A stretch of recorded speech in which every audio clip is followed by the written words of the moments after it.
Pues Padre, te damos muchas gracias por esta oportunidad de estar aquí reunidos.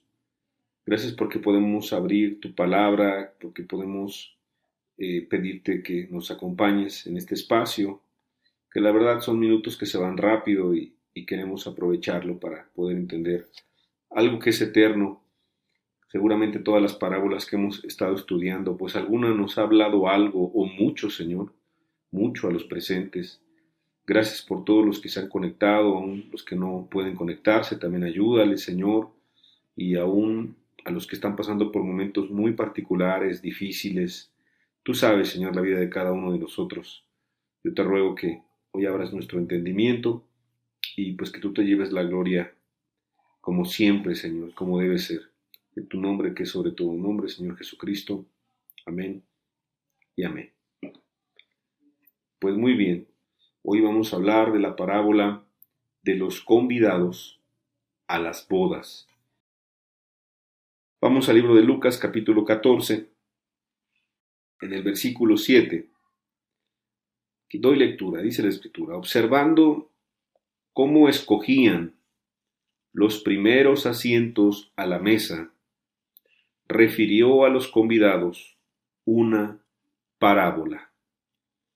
Vuelvo a leer, observando cómo escogían los primeros asientos. ¿Quiénes? En el contexto son los fariseos. Ahorita vamos a leer un poquito del contexto.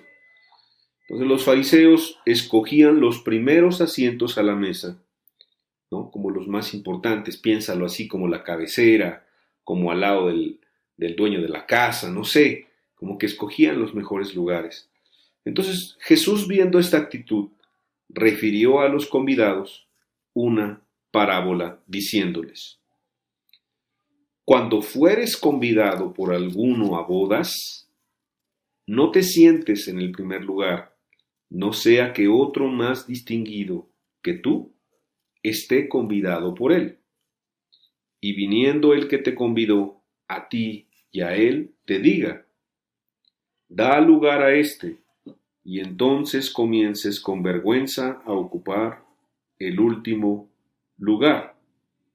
Mas cuando fueres convidado, ve y siéntate en el último lugar, para que cuando venga el que te convidó, te diga: amigo, sube más arriba. Entonces tendrás gloria delante de los que se sientan contigo a la mesa, porque cualquiera que se enaltece será humillado, y el que se humilla será enaltecido. Qué enseñanza y qué historia. La verdad que esta no pareciera una parábola, pero si Jesús menciona que es una parábola, es que es una parábola. Está comparando entonces ¿qué? Y por eso la incluimos en esta serie de enseñanzas. Está comparando una historia, una boda, una fiesta, está comparando una festividad que puede tener cualquier persona con algo espiritual. Por eso es la parábola. Recuerda que las parábolas ocupan cosas de la vida cotidiana para hablar cosas espirituales y sobre todo en esta serie que estamos haciendo un énfasis en cosas que tienen que ver con el reino de los cielos. Ahora sí hay que ser muy sinceros. En esta parábola no enfatiza que la palabra que hemos estado remarcando en todas las demás, el reino de los cielos, el reino de los cielos, pero seguramente como las que vamos a abordar más adelante, es la parábola de la gran cena, que en este contexto está escrito también. Por eso decidí meterla, porque es importante hacer una pausa en estas enseñanzas que hemos estado teniendo y poder reflexionar el mensaje tan precioso que Cristo aquí expresó no solamente a los presentes, sino que seguramente nos expresa a todos nosotros. Primeramente, me gustaría que leyéramos el contexto de esta historia.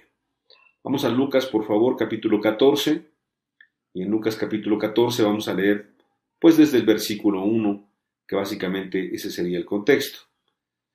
La Biblia dice: aconteció un día de reposo, que habiendo entrado para comer en casa de un gobernante, que era fariseo, estos le acechaban.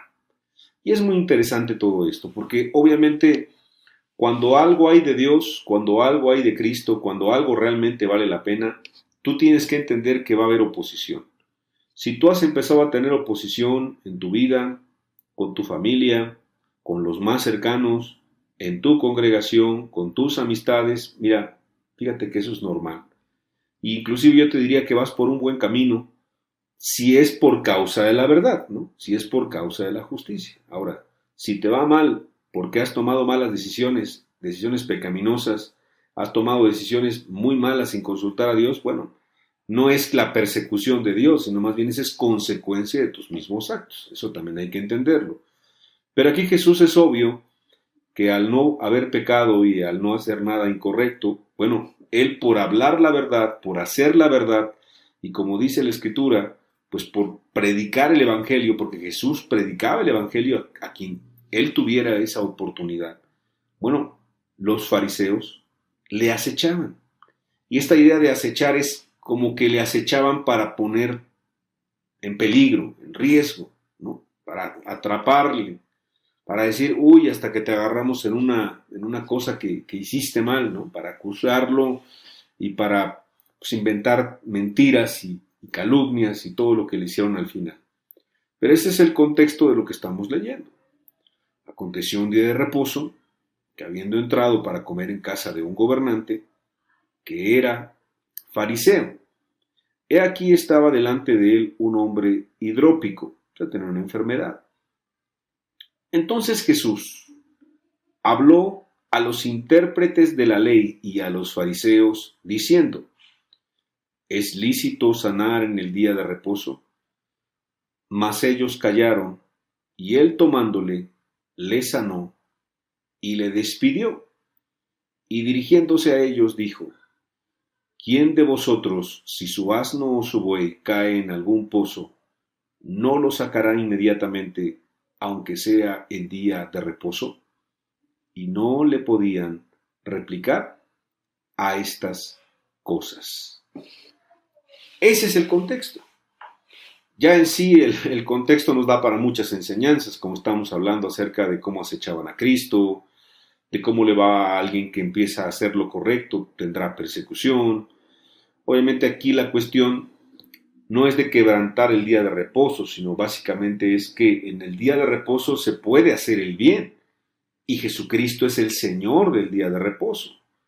Y como los fariseos hacían más énfasis en algunos cumplimientos ceremoniales, pues que en la ley del amor, la ley de amar al prójimo, la ley de poder sanar a una persona. O sea, los fariseos no podían sanarlo ni en día de reposo ni en ningún día, porque los hombres no podemos hacer nada por los hombres.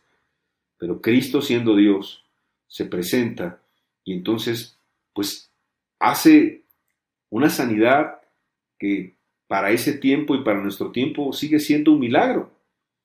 Y por otra parte, entonces, entendemos, y ahora sí, que el contexto es para personas que sí sabían mucho de la ley, para personas que sí podemos decir en nuestros días asistían a una congregación, se podían decir o se pueden decir cristianos, que tienen conocimiento, y esta palabra es para ellos, exactamente.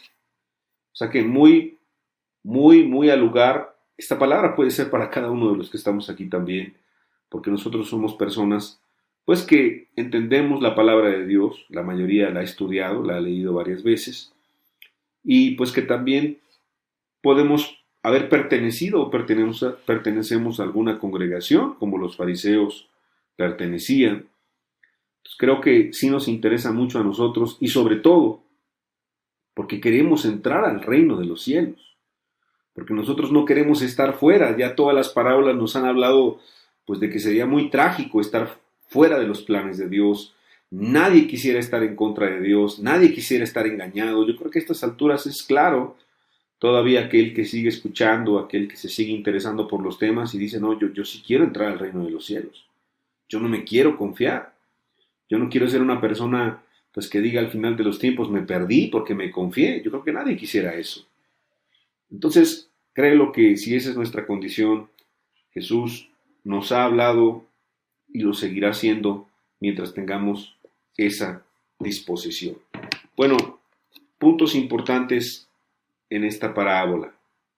Empieza diciendo Jesús, cuando fueres convidado a las bodas. ¿Tendrá alguna referencia? ¿Tendrá algún nexo directo en cuanto a esas bodas finales, las bodas del Cordero, en cuanto a lo que viene? Es probable que sí. Algunos comentaristas dicen a partir de esta parábola que es probable que sí. Pero lo que sí es un énfasis muy claro, lo seguiremos leyendo, es que hay un pecado que tenían los fariseos, que seguramente por ese pecado no pudieron creer en Jesús, porque no se arrepintieron. Hay varios pecados, pero este es uno de los pecados, y esta parábola enfatiza un pecado que no solamente los fariseos, sino que cualquier persona que lo tenga no va a poder entrar al reino de los cielos. Inclusive le va a impedir el que pueda ser salvo. Y si lo fue, puede realmente hacerlo que se deslice, que se resbale y que se le olvide las cosas tan preciosas y maravillosas que Dios le dio en algún momento de su vida. Y creo que el pecado lo identificamos muy bien porque Jesús pone un ejemplo. Por eso es una parábola. Porque está diciendo, bueno, cuando tú vayas a un lugar, pues no te sientes ahí en primer lugar, porque si te sientes en primer lugar, qué vergüenza que después te avienten a la mitad o al final y que quedes de último. Mejor al revés, tienes que hacerlo al revés. Tienes que empezar desde atrás y tienes que ir viendo pues cuánta confianza hay y que te diga y que te celebre el convidado, el que te celebre el cumpleañero, el principal. No, mira, vente más adelante porque tú eres mi amigo. Es más, vente hasta adelante, vente en el lugar de honor. Y entonces da una enseñanza muy preciosa a Jesús que ahorita la vamos a seguir mencionando. Pero creo que el pecado de los fariseos es un pecado por el cual obviamente mucha gente en las congregaciones cristianas se va a engañar y se va a perder al final de los tiempos. ¿Cuál es el pecado? Claro, el pecado es la soberbia, ¿no? Con soberbia no podremos entrar al reino de Dios. Con soberbia, bueno, y con ningún pecado entraríamos al reino de los cielos, porque ninguna cosa inmunda va a entrar al reino de los cielos, es lo que dice la Escritura. Y sin santidad nadie verá al Señor. Pero el pecado de la soberbia es muy característico de las personas que teniendo conocimiento, que teniendo un puesto, perdón que ocupe esta idea que es muy mexicana, ¿no? Seguramente acá no se entienda, pero en México sí. O sea, por un hueso, como en la política, ¿no? ¿Cuál es tu precio? Bueno, por un hueso, mucha gente, no digo todos, pero sí muchos, la mayoría, se corrompe.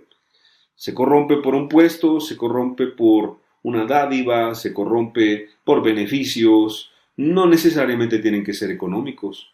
La popularidad, la fama, el prestigio, el alcance que pueda tener la reputación de una persona vale mucho y eso te da puertas para otras cosas más adelante, terrenalmente hablando.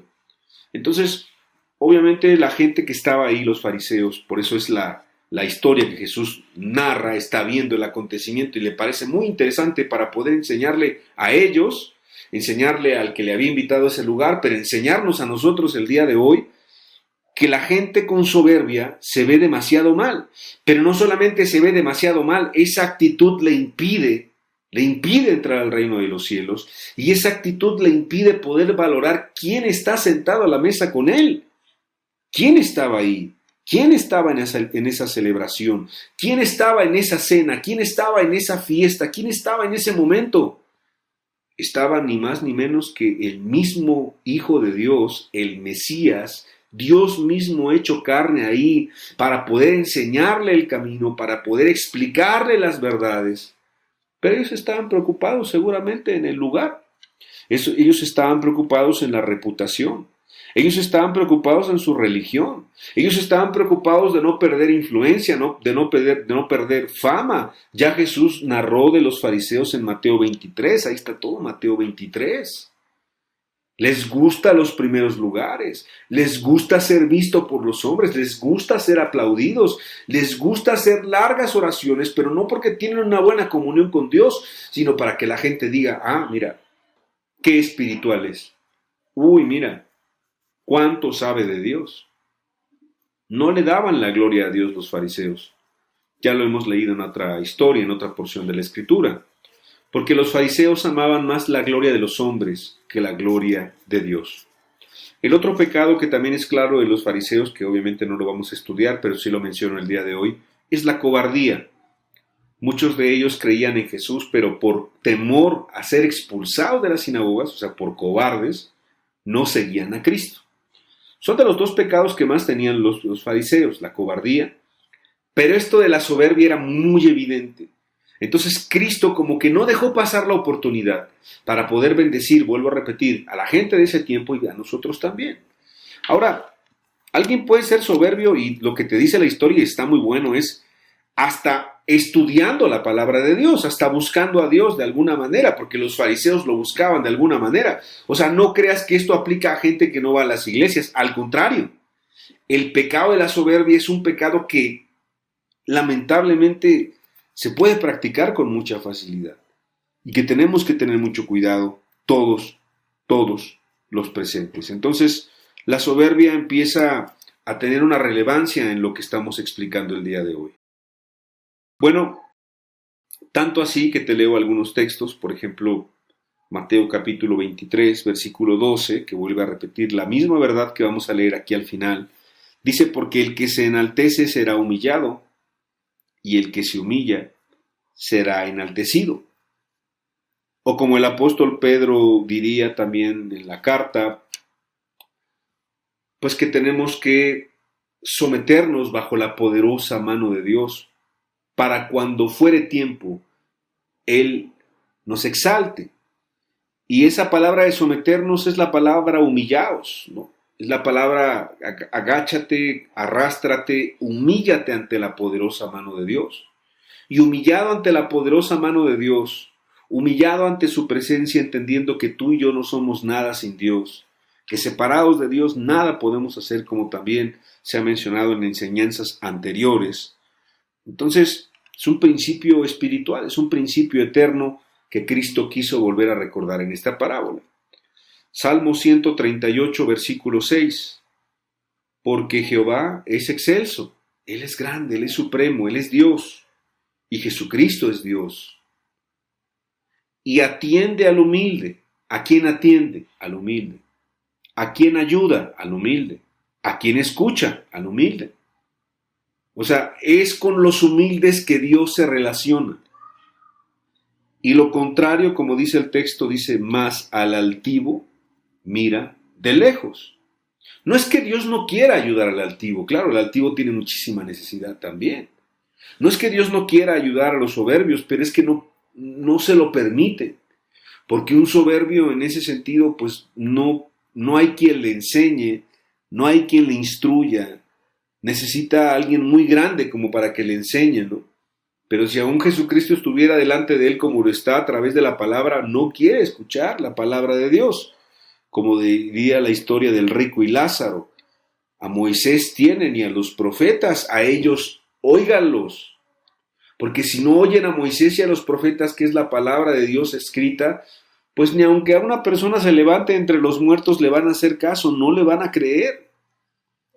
Si el mismo Hijo de Dios estuvo ahí entre ellos físicamente hablando, le podían preguntar, le podían buscar, le podían pedir ayuda, podían decir, ayúdanos, mira, no entendemos, sabemos que eres distinto, pero no entendemos, ayúdanos en nuestra soberbia, ayúdanos en nuestra cobardía. Claro que Cristo les hubiese ayudado, porque Cristo no le negaría la ayuda a nadie, pero ellos no pensaban que tenían necesidad. Entonces, yo no sé si vamos entendiéndolo, yo creo que sí.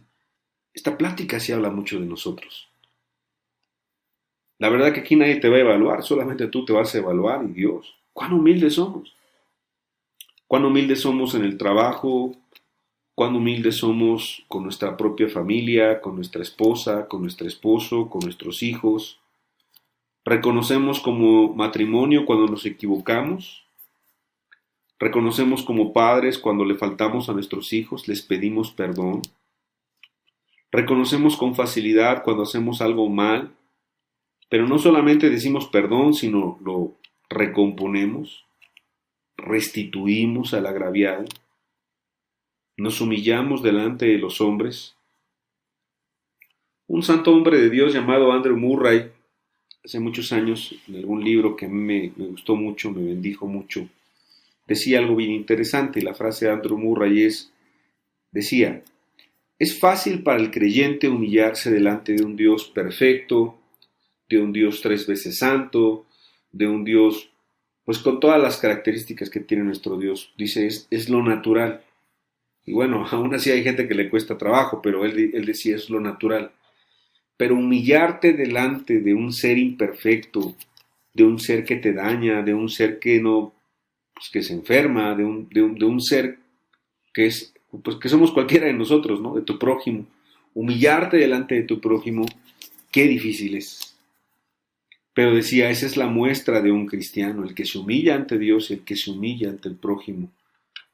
Porque como estamos leyendo, el que se enaltece será humillado y el que se humilla será enaltecido. No solamente es humillarte delante de Dios, en ocasiones es humillarte también delante de tu prójimo. Claro, y lo aclaro siendo muy puntual, no me estoy refiriendo a cosas ni ilícitas ni a cosas pues que obviamente pongan en riesgo a tu familia o tu integridad. Hablo de cuestiones de faltas en lo que cualquier persona puede pecar contra nosotros y obviamente eso nos ha pasado y nos seguirá pasando mientras estemos aquí en la tierra. Bueno, seguimos con la parábola que está muy interesante. Después de entender que con soberbia no podremos entrar al reino de los cielos, después de entender que esta misma historia nos habla de ser convidados a unas bodas, creo que yo me atrevo a decir que sí nos está dando un adelanto de otras parábolas y de otro momento, aunque él estaba hablando de una fiesta muy particular. Y a mí me llama mucho la atención, si me acompañas por favor a la misma parábola, cuando dice que cuando tú estés en aquel lugar, en el lugar que no te dio tu amigo, que no te dio nadie, tú mismo te pusiste en un lugar. O sea, esa es la actitud de la soberbia. Crees que mereces un lugar, crees que mereces una posición, crees que mereces algo. Imagínate a los fariseos de su tiempo. ¿Cuánto tiempo habían sido fariseos? ¿Cuánto tiempo le habían invertido a la carrera religiosa, así como se invierte carrera magisterial los que son maestros? Pues imagínate la carrera de un arquitecto o de un psicólogo, de un dentista, un odontólogo, de un médico. ¿Cuánto le invierte? Y si tiene una especialidad, una maestría, un doctorado, ¿cuántos años le invierte una persona para hacer? Imagínate, vamos a pensar en una de las especialidades de la medicina más largas. Imagínate, pues la psiquiatría, ¿no? Imagínate los neurólogos, o sea, gente que tiene que estudiar, pero toda la vida para poder tener un título así. Y que de repente lo deje completamente todo, pues sí se le hace muy difícil. Bueno, a estas personas se les hacía difícil. Pero tú podrás decir, bueno, ¿y esta enseñanza de qué tiene que ver conmigo? Pues mucho, mucho.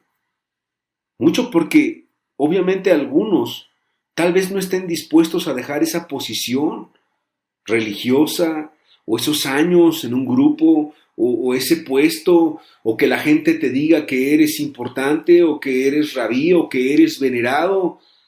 Porque si tuvieras que empezar de nuevo, piénsalo, tú y Dios, solamente tú y Dios, o tu familia, tú y Dios, pues empezarías de la nada. No serías nadie para este mundo, no serías nada para los que fueron tus hermanos en otra congregación, no tendrías reputación, no tendrías antigüedad, no tendrías nada. Pero piénsalo, si Dios te pidiera eso y Dios estuviera contigo, lo tendrías todo. Porque en Él, en Cristo, te recuerdo lo que dice el libro de Colosenses, habita toda la divinidad, habita corporalmente toda la divinidad. O sea, en Cristo habitaba y Él es la imagen del Dios invisible. En Él habita Dios, porque Él es Dios. Porque Él es la imagen del Dios invisible. También por ahí se expresa de una manera muy preciosa. Entonces imagínate caminar con Dios. Hace poquito estábamos estudiando en otra plática que tenemos otro día con la gente en Colombia. Qué hermoso texto cuando dice, y Noé caminó con Dios. No solamente Enoc caminó con Dios, sino Noé, el pregonero de justicia, también caminó con Dios. ¿Qué es caminar con Dios? Saber que nada te falta, saber que todo tienes, saber que de verdad tú estás pleno y satisfecho cuando tú eres amigo de Dios y cuando Él es tu amigo. Entonces, piénsalo así. La invitación de Dios a los fariseos siempre fue la misma: sígueme. Como a toda la humanidad, niégate a ti mismo, toma tu cruz y sígueme. Deja tu religión, deja tu antigüedad, deja tu posición, deja tu prestigio, deja tu reputación, deja todo eso. A los pescadores les dijo: dejen sus barcas y sus redes y les haré pescadores de hombres. A Mateo le dijo: deja el banco de los tributos y ven y sígueme. Pero a los fariseos les decía: deja tu religión. Tu religión no te va a llevar a nada. Y sabes, el día de hoy estudiando esta parábola, yo decía: Señor, esto es muy difícil. Esto es duro para los que estamos aquí, porque todos de alguna manera hemos estudiado, hemos escuchado, hemos conocido, tenemos relación con muchísima gente, pero orando, ¿sabes lo que me venía a mi corazón y a mi mente? Bueno, y si Cristo nos pidiera a cualquiera de los presentes: deja todo y empieza de cero, ¿estarías dispuesto? ¿Estarías dispuesta? Y esa es una pregunta que tú tienes que hacerte el día de hoy. Porque la Escritura dice que en el reino de los cielos el más pequeño es como David. Dando a entender, imagínate David, ¿quién es para el pueblo judío? El gran rey David, el conquistador, el que venció al gigante, el cantor, el salmista. David, el espiritual, el amigo de Dios en algún momento, claro, después ya nada de amigo de Dios que era, ¿no? Bueno, el más pequeño en el reino de los cielos es como David. ¿Te gustaría ocupar un espacio no en una congregación, no en una religión, sino te gustaría ser parte de la congregación de los santos? ¿Te gustaría ser parte del cielo? ¿Te gustaría de verdad hacer a un lado todo y decir: Señor, yo quiero mi parte en el reino de los cielos contigo? Bueno, pareciera que Dios estaba ahí indagando en el corazón de aquellas personas y también en el nuestro, porque sabes, como hoy citaba un salmo por allá con unos niños muy bonitos que estoy atendiendo pues las mañanas, algunas mañanas de mi semana, leía un texto muy hermoso, un salmo que tú lo has leído, ¿no? Y es: oh Jehová, tú me has examinado y me has conocido. Todo. Tú conoces mi levantarme, tú conoces mi sentarme, tú conoces mi salida, y mis pensamientos ninguno te es desconocido. Tú conoces desde lejos mis pensamientos, dice el Salmo. Aún no está la palabra en mi boca y tú la sabes toda. Dios sabe todo, mis amados.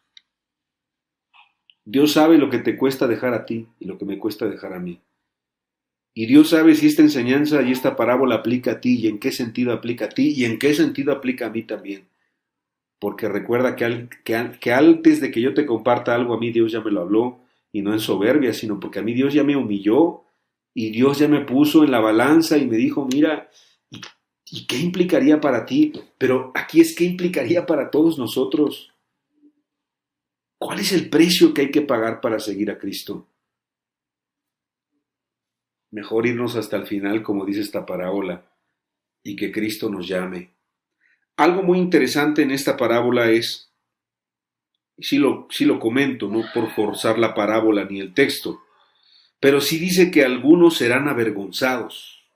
Y esa palabra vergüenza me llama mucho la atención. Quiero leerte un texto en el libro de Daniel. Libro de Daniel en el Antiguo Testamento, capítulo 12, versículo 2 y versículo 3. Daniel 12, versículo 2 y 3. Y muchos de los que duermen en el polvo de la tierra serán despertados, habla del final de los tiempos. Unos para vida eterna y otros ocupa la palabra, para vergüenza. Y me llamó muchísimo la atención. Y confusión perpetua. Ahora, ¿por qué algunos van a resucitar para vergüenza y confusión perpetua? Pues porque no eligieron a Cristo. Porque Cristo no fue lo más, o en este caso Dios en el Antiguo Testamento no fue lo más importante, pero en el Nuevo Testamento será lo mismo. Algunos despertarán, pero será para vergüenza y confusión perpetua. ¡Qué triste! Mas los entendidos resplandecerán como el resplandor del firmamento, y los que enseñan la justicia a la multitud, como las estrellas a perpetua eternidad. Creo que a todos nos gustaría ser de esos, ¿verdad? Imagínate despertarte para vergüenza y confusión perpetua. Pensar que ibas bien, pensar que estabas en el camino, confiarte en tu religión o en mi religión, en nuestra liturgia, en nuestra forma de congregarnos, en nuestra forma de alabar, en nuestra forma de hacer las cosas, y que Dios nos diga, no te conozco, apártate de mí, hacedor de maldad. Yo creo que a nadie le gustaría escuchar esas palabras. Es muy interesante esta cuestión de la vergüenza, y creo que enfatizo con claridad, un soberbio no va a entrar al reino de los cielos. ¿Por qué? Pues primeramente porque es un pecado. Ya te dije, sin santidad, dice la Escritura, nadie verá al Señor. Segundo, porque la soberbia es de los pecados que más dañan a Dios. Le recuerdan a una persona y tú sabes a quién. Pues Satanás fue soberbio. La Escritura dice en el libro de Ezequiel capítulo 28, versículo 14 al 17, Ezequiel capítulo 28, versículo 14 al 17, tú querubín grande y protector, yo te puse en el santo monte de Dios, allí estuviste. En medio de las piedras de fuego te paseabas. Perfecto eras en todos tus caminos desde el día que fuiste creado hasta que se halló en ti maldad, a causa de la multitud de tus contrataciones. Fuiste lleno de iniquidad y pecaste, por lo que yo te eché del monte de Dios y te arrojé de entre las piedras del fuego, oh querubín protector. Y ahí está el pecado. Se enalteció tu corazón a causa de tu hermosura, corrompiste tu sabiduría a causa de tu esplendor. Yo te arrojaré por tierra delante de los reyes, te pondré para que miren en ti. ¿Cuál es el problema? Ahí estaba, tenía un lugar de eminencia, el gran querubín, estaba junto a Dios, estaba con los ángeles, estaba alabando, estaba glorificando, pero él quiso ser igual a Dios. Y superarlo probablemente también, porque esa es la soberbia. Por eso es que este pecado es algo que entristece bastante a Cristo, que te estorba a ti, que me estorba a mí, en cualquier área. Y no pienses ya no nada más en el trabajo, con tus amistades o alardeando tu nuevo vehículo, tu nueva casa, tus nuevas propiedades. No nada más eso. También la gente que estaba en las religiones como los fariseos, y específicamente la parábola les decía y les hablaba a ellos. No creo que los fariseos tuvieran una vida tan opulenta, tan rica. Probablemente se cuidaban en su reputación, eran un tanto frugales, ascéticos. Quiero pensar yo eso. Aunque bueno, el fariseo al que fue a visitar a Jesús sí era un gobernante, seguramente él vivía de una forma muy distinta. Pero seguramente había de todo tipo. La verdad, mis amados, yo pensando en este tema sí me quedé reflexionando. Nos habla de la vergüenza, pues obviamente de la vergüenza eterna para aquellos que van a resucitar para perdición, como el libro de Daniel. Pero la parábola también nos habla algo interesante. Nos habla en contraparte de los que serán hechos a un lado, que aquel que se humille delante de Dios, y como te comentaba, como Andrew Murray decía, bueno, también delante del prójimo cuando es necesario, y es necesario en muchas ocasiones, de hecho en la vida. El que se humilla, Dios mismo es el que lo va a enaltecer. No van a ser los hombres, no van a ser las personas, no van a ser las circunstancias, no va a ser el mundo, pero Dios mismo te va a enaltecer. Porque el que se humilla será enaltecido, pero el que se enaltece será completamente humillado. ¿Y cuál será su recompensa? Bueno, creo que esta parte nos interesa a todos. Estaremos sentados en el reino de los cielos con Dios para siempre. Ahí no habrá más llanto, ahí no habrá más lloro, ahí no habrá más sufrimiento. ¿Cuál es el problema de los fariseos? Los fariseos querían ser muy importantes, pero por ser muy importantes se olvidaron de darle la gloria a Dios. La soberbia te nubla la vista, tanto así que puedes tener a Dios delante de ti y no lo reconoces. Tanto así que puedes preguntarle al maestro, pero tú sabes más que el maestro. Tanto así que tienes al Mesías prometido, pero tú te sientes más que el Mesías. Eso es lo que le pasó a esa generación. Yo hoy veo a gente tan importante en el internet y yo digo, Señor, guárdalos, cuídalos. De verdad, mi amado, cada que yo comparto una palabra aquí contigo, o con otros hermanos, o en algunas puertas que se han abierto, como decía un predicador hace muchos años, yo le digo, Señor, de verdad yo no soy nada y no soy nadie, y te llenas de lodo porque tú dices, Señor, guárdame, Señor, guárdanos, guárdanos. Quiero terminar con una historia. Me bendijo mucho hace años, la escuché y te la comparto. Un hombre sabio, un gran rey, estaba a punto de morir y iba a heredar el reino a su hijo. Su hijo le pidió su bendición, le pidió que le deseara algo bueno, que le dejara algo que hiciera recordar a su padre, pues siempre, ¿no? En las buenas y en las malas. Y entonces este hombre le regaló un anillo a su hijo y le dijo, hijo, este anillo tiene adentro una inscripción que no quiero que la leas, nada más, o sea, no quiero que la leas ni busques esta sabiduría hasta cuando exactamente estés en dos circunstancias en la vida solamente, en dos. Una, cuando estés en un peligro, estés en un momento tan malo que hasta tu vida esté en riesgo. Esa es la primera razón por la cual vas a leer la frase. Y la segunda es lo contrario. Cuando tú consideres que estás en el momento más importante, más sobresaliente en tu vida, cuando todo lo has ganado, cuando todo lo has conquistado, cuando tienes todo. Y entonces, pues el hijo hizo caso, se puso el anillo, nunca lo vio. Dice la historia que murió el rey, pasaron muchos años, y un día este reino fue atacado por varios reinos al mismo tiempo. Estaba siendo atacado por el norte por uno, por el sur por el otro, y estaban invadiendo el reino, entraron a las murallas, entraron al castillo y casi capturan al rey. Pero este rey pues se echó a correr, ¿no? Se fue por un túnel, se fue por pasadizos y al final estaba huyendo y lo iban persiguiendo y se metió en una cueva y metiéndose en esa cueva a punto de ser capturado y a punto de morir, se acordó del consejo de su padre y dijo, bueno, pues no hay mejor momento que este y se quitó el anillo y entonces leyó la inscripción que estaba dentro y entonces leyó una frase muy interesante y la frase decía, esto también va a pasar. Como dando a entender, este momento también va a pasar. Y es interesante porque cuenta esta historia, pues que es un cuento, ¿no?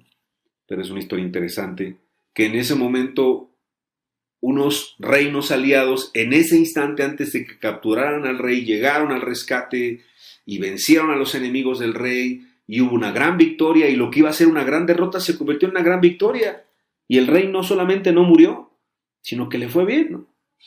Entonces, la historia está interesante porque en los momentos más difíciles te dicen, bueno, esto también va a pasar, ¿no? Creo que aplica a todo, una enfermedad, una dificultad financiera, cuando a alguien injustamente le están haciendo, pues sí, una calumnia en el trabajo o lo meten en problemas. Creo que aplica para muchas cosas. Pero la historia no termina ahí.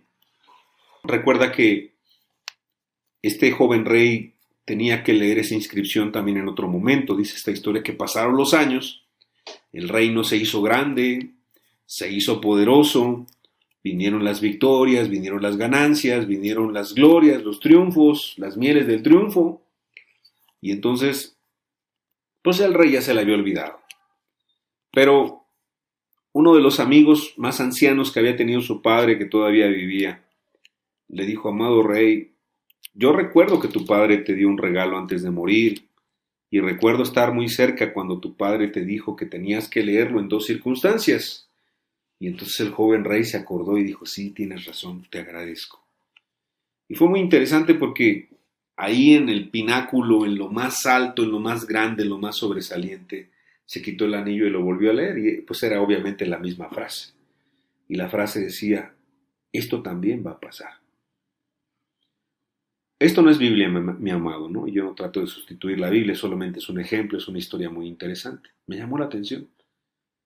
Porque el momento más difícil va a pasar, pero el momento más sobresaliente o más gozoso o más próspero, si lo quieres ver así en tu vida, también va a pasar. Y creo que lo que el rey trataba de expresarle a su hijo es, en esta segunda parte, es, sea humilde, ¿no? Sea humilde. Y la verdad que termino pues con lo que dice la Escritura, ¿no? Que eso es lo más importante de nuestra enseñanza. Jesús dijo tanto en Lucas como en Mateo, porque el que se enaltece será humillado, y el que se humilla será enaltecido. Mis amados, ¿cuánto tenemos que cuidarnos de este pecado como de todos los demás pecados también? ¿Cuánto tenemos que rogarle a Dios que podamos reflexionar, que podamos entender que si Dios nos ha bendecido, pues con un trabajo, con vida, con salud, con familia, con bendiciones que son terrenales y son pasajeras, cuánto es importante que podamos, de verdad, poder ser humildes. ¿Cómo termina esta historia? Algunos la dividen y la explican en otra parábola, para mí es la misma. En el versículo 12 dice lo siguiente, de Lucas 14, versículo 12. Dijo también al que le había convidado, o sea, alguien había invitado a Jesús a ese lugar. Cuando hagas comida o cena, no llames a tus amigos ni a tus hermanos, ni a tus parientes, ni a vecinos ricos, no sea que ellos a su vez te vuelvan a convidar y seas recompensado. Mas cuando hagas banquete, llama a los pobres, los mancos, los cojos y los ciegos, y serás bienaventurado, porque ellos no te pueden recompensar, pero te será recompensado en la resurrección de los justos. No solamente Cristo habló en contra de la soberbia, sino Cristo habló lo que es la humildad. Jesús dijo, aprended de mí que soy manso y humilde, siendo el Rey del universo, mostró el camino de la humildad, mostró el camino de la sencillez. ¿Cuánto tenemos que parecernos a Jesús y pedirle que nos ayude?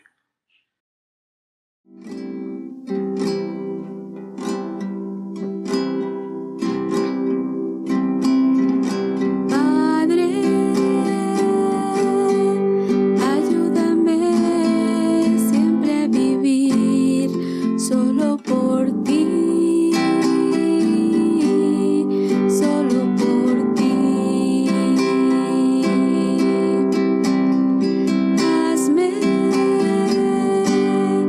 como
gustaría terminar con una oración y darle gracias a Dios porque de verdad es un privilegio poder estar en su presencia.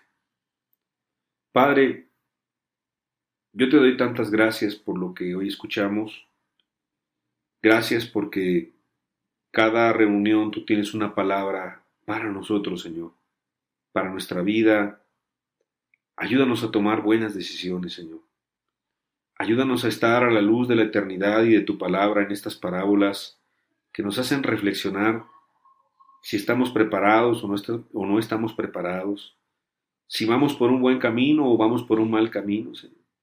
Porque hay camino que al hombre le parece camino de vida, pero su fin es camino de muerte, Señor. Los fariseos estaban ciegos por la soberbia, estaban ciegos por sus triunfos, por sus glorias. Les estaba yendo tan bien que se olvidaron de ti, que te dieron la espalda. Seguramente pocos pusieron atención a esta parábola, Señor. Pero nosotros queremos ser de esos pocos que sean entendidos, de esos pocos que tengan temor, de esos pocos que de verdad quieran entrar al reino de los cielos. Ayúdanos a humillarnos delante de ti, Señor, y cuando sea necesario delante del prójimo, también. Gracias por tu palabra. Síguenos bendiciendo, síguenos guiando a toda verdad. Tu palabra es verdad.